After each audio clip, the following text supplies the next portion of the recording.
This is how rulers rose, and how they fell. The Senate House is hot with argument and wax smoke. Togas brush marble as 100 men lean forward at once.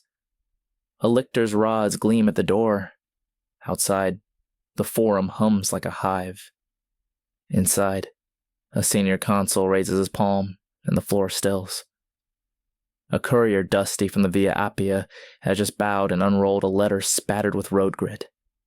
Enemy levies in the south. Allies wavering, money short, pride long. On the curved benches, old patrician names, corners worn smooth by generations. Trade looks with newer men whose rings are still bright from the moneylender's cloth. A voice like gravel says, "Delay is defeat." Another, quick and cool, replies, "Delay is wisdom." In the front row, a junior senator's wax tablet shakes in his hand as he scratches the words, "Move to authorize," and feels the room's breath lean one way, then the other, like a ship in choppy water. The Republic rules by ritual and consent, but the air tonight smells faintly of haste. And haste is a kind of hunger that eats the rules first. To understand why this room matters, step back to the city's stubborn beginning. A people who threw out kings and swore never to let one man be law. In their place, they fashioned a machine of offices and vetoes, part clockwork and part wrestling match. 2 consuls to command armies and restrain each other, praetors for justice, quaestors for the purse, aedles for streets and grain, censors to mark men's honor like a ledger, and, most radical, tribunes of the plebs, sacrosanct guardians who could plant a foot in a doorway and say no for the people. The Senate itself, a council of elders and ex-magistrates, advised like a chorus and ruled like a habit. Assemblies of citizens voted in tribes and centuries, a muddle of timetables and tallies that made legitimacy feel like a festival. Over it all hovered the Mos Maiorum, the way of the ancestors, an unwritten rulebook that made ambition respectable by making it slow. A young plebeian hears Cicero's voice rise in that chamber and thinks, if I climb each rung, if I obey the order, my name might sit there one day. And that thought is a kind of oath that binds him, even as it tempts him to break it when the climb grows steep. If you want to help me translate more stories like this, don't forget to comment, like, and subscribe. For centuries, the Republic's greatness was a pact between farm and field of battle. Picture a Sabine hillside. A citizen farmer digs a furrow in spring and shoulders a shield in summer, trusting that his vineyard will still be there when the harvest comes.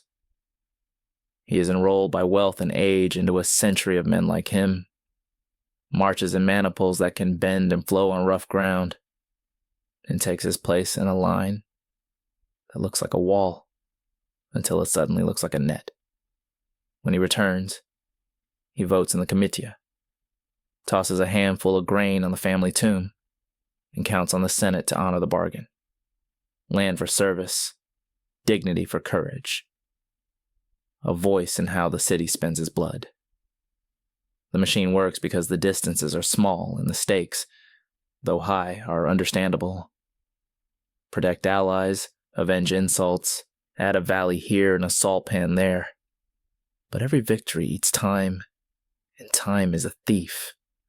While he is away, a neighbor with deeper pockets lends money at a rate that grows teeth. And the first crack in the pact is so small, you can't see it until it widens like a smile you don't trust. The Republic's hegemony was forged in a crucible of near disasters and adamant habits. It grinds down the Samnites after wars that teach Rome to climb mountains as if they were walls. It stares down Pyrrhus of Epirus, who wins battles like a Pyrrhic victory and loses the war. Then it turns to the sea and meets a rival with harbors full of purple and gods who love commerce, Carthage. In the Senate, Fabius urges delay, wearing down Hannibal by shadow and scarcity. Across from him, a Scipio wants audacity, ships on the sea and swords in Africa. Cannae breaks over the Republic like a black wave. An entire army ringed and bled out on a plain. Rings of the dead poured on the Senate floor like a funeral libation. And still the city refuses to bargain. The line reforms. The fields are sown with boys. Scipio crosses to Africa. And at Zama, the Republic learns how to turn elephants and empires aside at once. Afterward, Rome stands not atop Italy, but at the center of a widening wheel. Iberian silver, Greek drama and philosophy, Macedonian kings humbled in processions, doors of victory's temple thrown open so often that peace feels like a special case. The hegemony is real, but so are the temptations that trail it like silk. Wealth arrives with a sound like coin poured into an amphora and changes the pitch of Roman life. Latifundia, great estates, spread like shadows across the countryside, worked by chains of enslaved people captured in distant wars. The citizen farmer comes home to weeds and a notice nailed to a door. He drifts to the city, where he finds free bread on some days and free time on most. And he stands in the forum watching patron and client do their careful dance. Morning greetings, promises made in murmurs, favors tallied without ink. In this crowd, a young tribune named Tiberius Gracchus pauses before the rostra and sees not the people as marble, but faces like the one he wore when he marched as a soldier. Hungry, a little angry, not yet dangerous. He proposes to restore small plots from the public domain to citizens, to take a slice off the great estates and slice it into hope. The Senate stiffens. Rumor grows like a vine. On the voting day, clubs appear from under togas. Blows fall amid sacred birds and prayer. Tiberius is struck down amid the benches with the leg of a chair, and a line is crossed. Rome has killed a tribune of the people in the name of law, and the law will never taste the same again. Gaius Gracchus inherits his brother's cause and his enemy's attention. He is a better speaker, a better organizer, a better bargainer. Grain prices fixed to keep bellies calm, roads built to keep businesses honest, juries reformed to check senatorial arrogance, colonies planned to drain the city's slums into new beginnings. But with each measure, he asked the Republic to decide what voice matters most, Senate or people. And the old machine shudders. The Senate, cornered, invents a new thunderbolt. The Senatus Consultum Ultimum, the ultimate decree that says, in effect, let the consul see that the state take no harm. Violence wears legality like a borrowed cloak. Gaius is hunted to a sacred grove and falls on a slave's sword to avoid the rope. The city exiles his supporters and offers thanks to the gods. The Gracchian decade closes with the smell of sacrifice and blood in the same bowl, and many Romans learned a new lesson. When institutions lag, alliances harden. And when alliances harden, daggers don't. While politicians fight with edicts and stones, the army quietly changes shape. Gaius Marius, a new man with old ambition, wins glory against Jugurtha and then against invading Cimbri and Teutones. He opens the legions to the landless poor, equips them at the state's expense, and reshapes the manipular swarm into cohorts that can take a beating and give one back. Veterans look to their general for land and for dignity, and they will follow him if the Senate drags its feet. Then Italy itself convulses. Rome's Italian allies, tired of carrying swords without carrying votes, rise in the social war. The fighting is terrible. On some fields, Roman kills Roman and calls him ally between teeth. Rome wins, then yields, citizenship extended, not as a gift, but as the bill paid for loyalty. Suddenly the assemblies are wider, and the politics trickier. What once fit neatly into the city's echo now sprawls across mountains. In that sprawl, the bond between general and legion tightens into something the Senate cannot untie, and men watch the roads with a new anxiety, not for invaders, but for a Roman army moving toward Rome. Lucius Cornelius Sulla is the first to break the spell with deliberate stride. Ordered to surrender his command in the east to Marius, he refuses, turns his legions around, and marches on the city. On his city, standards high, trumpets shrill against home walls. Streets become trenches, treaties are written at sword point. Prescriptions are posted like grim advertisements listing who will die and who may buy their houses. Sulla takes the title dictator to revise the Constitution, strengthens the Senate's grip, cuts the tribune's wings, and then, shockingly, resigns, walking away to his villa while the blood is still tacky on the stones. Some call it a return to order. Others call it a pause between storms. But the precedent is set. If the machine jams, move it with soldiers, and we will call the motion law. From the pause rise new players who wear ambition, like a well-cut cloak. Pompey, the boy general, piles triumphs like trophies. Crassus counts fires and fortunes, and buys influence coin by careful coin. Cicero, nervy and brilliant, leverages his tongue into a sword and exposes Catiline's lovely promises and lethal plans to the chill of Senate air. They govern together badly and apart imaginatively, until a man with muddy boots and literary taste writes himself into the center of the stage. Gaius Julius Caesar. He cuts through Gaul like a river through clay, defeats coalitions that look impossible on parchment, and writes dispatches so clear that even a baker in Subura can read himself into the glory. He is in debt to Crassus, in rivalry with Pompey, and in love with the crowd that loves a winner.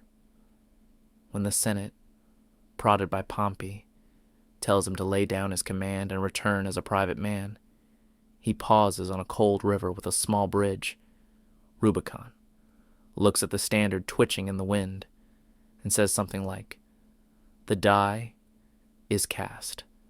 Civil war is a teacher without patience." The Senate flees south with Pompey. Caesar enters Rome to stun silence and orderly grain distributions. Spain is tamed between seasons. Greece becomes a chessboard. At Pharsalus, the clash is decisive and somehow sad. Veterans recognizing veterans across the field and crossing over afterward to the man who keeps winning and pays on time. Pompey dies on a foreign shore without the funeral Rome owed him. Caesar returns, collects titles like a careful debtor, collects receipts, dictator, then dictator again, then dictator for 10 years, then dictator for life, and tries to fix the things he thinks are breaking.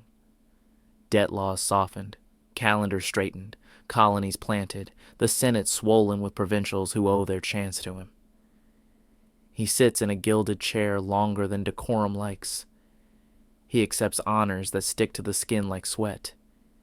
He refuses to stand when certain men enter, and to men raised on the grammar of equality that insolence feels like a slur. In a theater built for another spectacle, daggers find his ribs. He pulls his toga over his face to hide the blow, and Rome learns that killing a man is easier than killing the conditions that made him likely. The Republic lurches, then tries to stand, then lurches again. A second triumvirate, Octavian, Antony, Lepidus, legalizes unity as it legalizes murder. Prescriptions come back like a plague.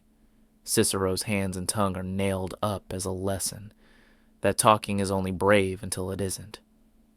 The armies shuffle the map of loyalty. At Philippi, the ghosts of Caesar's killers fall. In the East, Antony meets Cleopatra and marries ambition to theater. In the West, Octavian plays the unimpressive heir with a wolf's patience.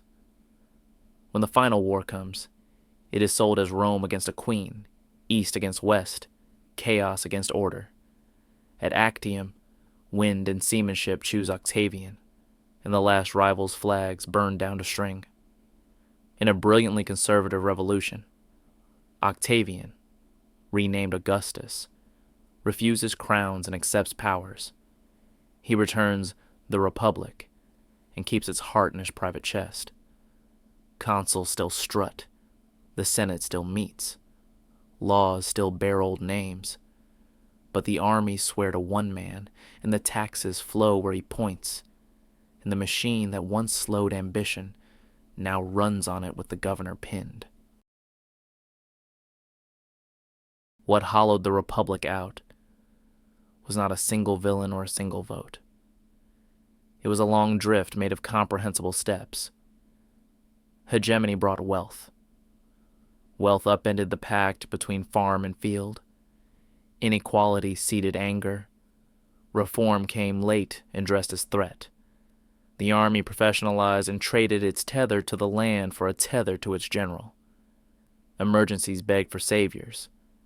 Saviors discovered that emergency looks permanent from close up. The Senate, guardian of habit, learned to whisper later, until later became never. And the people, guardian of immediacy, learned to shout now, until now turned into always. The Republic's astonishing resilience, its willingness to absorb allies, to extend citizenship, to make law travel farther than legions, was outweighed by a problem of scale and speed. Institutions built to govern a city struggled to govern a sea, and where the rules bent, men filled the gaps with themselves. That is how rulers rose. On networks of clients, on veterans who knew their general's face, on the grateful new citizens of Spain or Gaul. And how the Republic fell. Not with one shove, but with a series of balances leaned on until they tipped. And still, in the long echo after the Senate's loudest days, the Republic leaves gifts and warnings. It shows how a mixed constitution, monarchical consuls, aristocratic Senate, democratic assemblies, can check itself into strength and, later, stalemate itself into weakness. It shows that law is a living thing that needs tending, or else emergency decrees become default settings. It shows that equality without material footing is an oath the poor cannot keep, and that victory abroad makes enemies at home if the spoils are not shared. It shows, too, that culture can outlast politics. Latin words for rights and roads and contracts spill across centuries. City councils copy Roman minutes. Ex-slaves become citizens, and citizens become governors in provinces once called foreign. In a quiet room, far from the clamor of the forum, a teacher traces a line on a wax tablet, the Senate and people of Rome. And a student, hearing the cadence for the first time, feels an old idea flare new, that freedom is not the absence of rulers, but the presence of rules strong enough to survive the people who wield them. The lamps gutter. The lictors' rods go dark in their cupboard. Roosters begin to shout on the Aventine. And in the thin light before the city wakes, you can almost hear the husk of the old machine humming, reminding anyone who will listen that power, to endure, must be persuaded as well as commanded, or else it will be borrowed by whoever can raise a standard and call it salvation.